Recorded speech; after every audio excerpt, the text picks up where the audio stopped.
Hey there, and welcome back to the channel. If you're thinking about selling a house in Texas, today's video is for you. We're going to dive into and describe the fees that you can expect to pay when selling your home. So grab a notebook and let's break it down.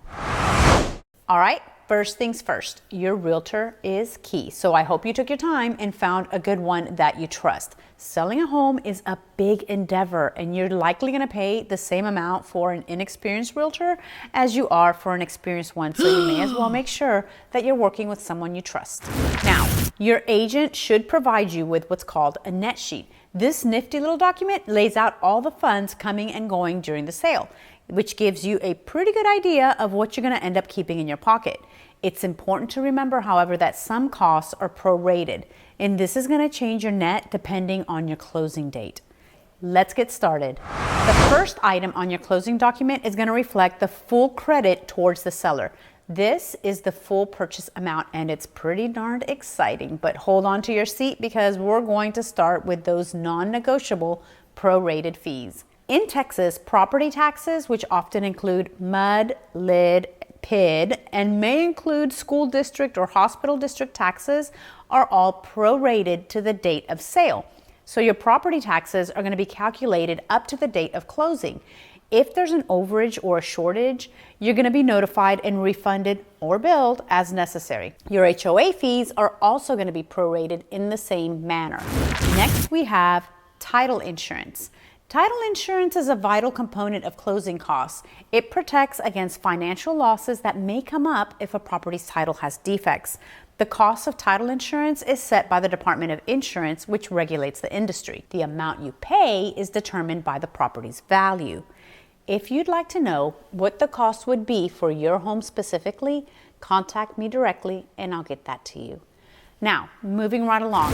In order to sell your home and transfer legal ownership to the new buyer, the title company is going to complete what's called a title search to ensure that there are no claims or liens on the property. These fees average about $550, and often both the buyer and the seller pay for their own. However, ask your realtor if you're unsure. Your city or county will impose a recording fee.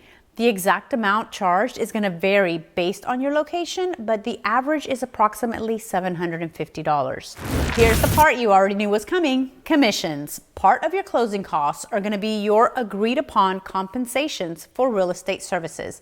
Now, again, these are negotiable and may or may not include buyer agent commissions, depending on what you agreed upon. I'm going to get on my soapbox once again.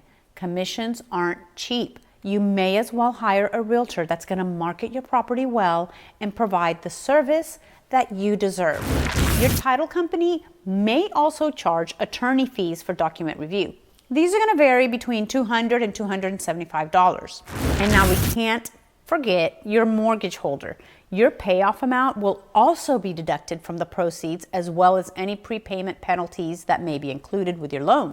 Some additional costs would be any concessions agreed upon during negotiations, like seller contribution to buyer closing costs, costs of purchasing a survey, home warranties.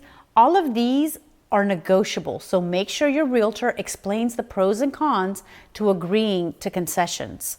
For example, there are instances where a home warranty can serve as a type of insurance for a seller, minimizing the seller's liability post-sale. But there are instances where it's just not necessary. There are a handful of fees and things that are negotiable and that are case by case. But don't worry, a good realtor is going to patiently walk you through each one of these. So there you have it. Selling a home in Texas can come with a few surprises, but knowing what to expect is half the battle. Drop your questions in the comments, and as always, don't forget to like and subscribe for more tips.